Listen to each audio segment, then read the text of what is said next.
নমস্কার,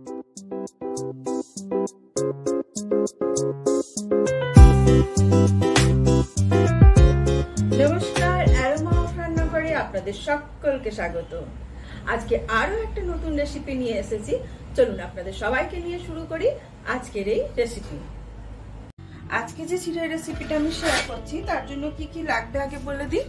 এই দেখুন, এখানে নিয়েছি পেঁয়াজ একটা মিডিয়াম সাইজের আছে, মটরশুঁটি, বাদাম, কাঁচা লঙ্কা, একটু কিশমিশ নিয়েছি, আর এখানে নিয়েছি একটু গাজর। এছাড়া মেইন ইনগ্রেডিয়েন্ট হচ্ছে চিড়ে তো লাগবেই।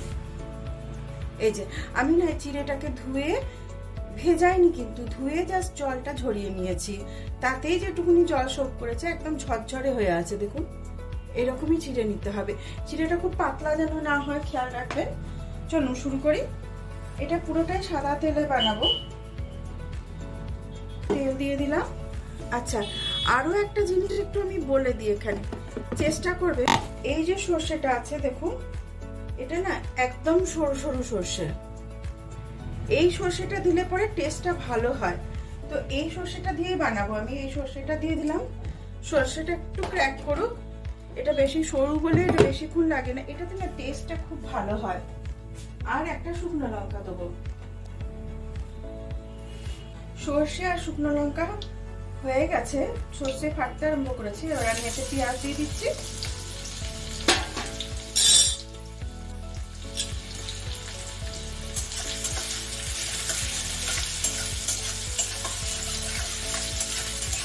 অনেকে এতে আলু দেয়, কিন্তু আমি আলু দেবো না। আলু দিলে টেস্টটা অন্যরকম হয়ে যাবে, তাই আলু দেবো না। এবার একটু কারি পাতা দিয়ে দিচ্ছি। কারি পাতা দিলে ফ্লেভারটা খুব ভালো আসে।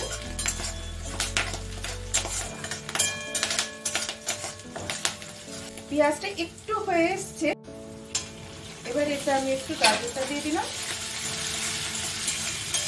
গাজর ভাজতে খুব বেশি দেরি লাগবে না, একটু নুন দিয়ে দেবো।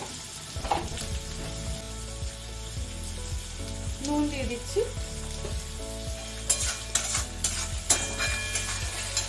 আর এরকম অবস্থাতেই সামান্য একটু হলুদ দেবো। হলুদ কিন্তু খুব বেশি দেবেন না। এই যে সামান্য একটু হলুদ দিয়ে দিচ্ছি।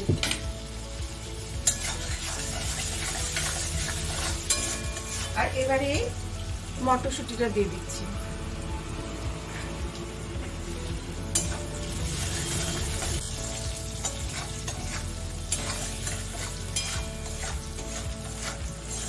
বাদামটা এখন দেবো না, কেননা মিয়ে যাবে। বাদামটা আলাদা করে ভেজে দেবো। এবার কাঁচা লঙ্কা দিয়ে দিলাম, আর এই কিশমিশটা দিয়ে দিচ্ছি।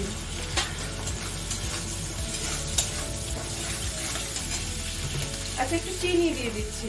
চিনি দিলে ব্যালেন্সটা খুব ভালো হবে স্বাদের।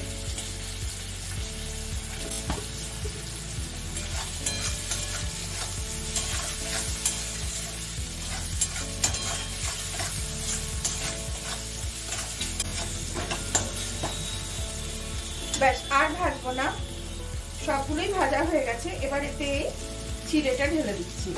চিড়েটা মিশিয়ে নেবো। চিড়েটা অলরেডি তো এতে ভিজেই আছে, বেশিক্ষণ লাগবে না এটা কুক করতে। বিকেলে জল খাবার জন্য বা সকালে যদি খুব তাড়াহুড়ো থাকে তখন আমি এইরকম কিছু একটা বানাই। আঁচটা কমিয়ে দিয়েছে। আর একটু লেবুর রস দেবো। ব্যাস হয়ে গেছে। এটা একটু লেবুর রস দিয়ে দিই। লাস্টে বাদামটা মিশিয়ে এটা আমি সার্ভ করে দেবো। চলুন আপনাদের দেখাবো। লেবুর রসটা অবশ্যই দেবেন, তাহলে স্বাদটা খুব ভালো হয়।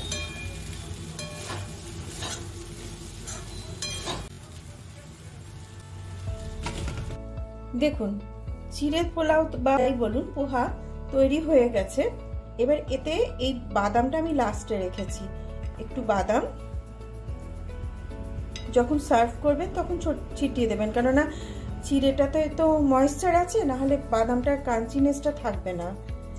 আর ওপর থেকে একটুখানি আনার দানা ছিটিয়ে দিচ্ছি। দারুণ টেস্টি হয় খেতে।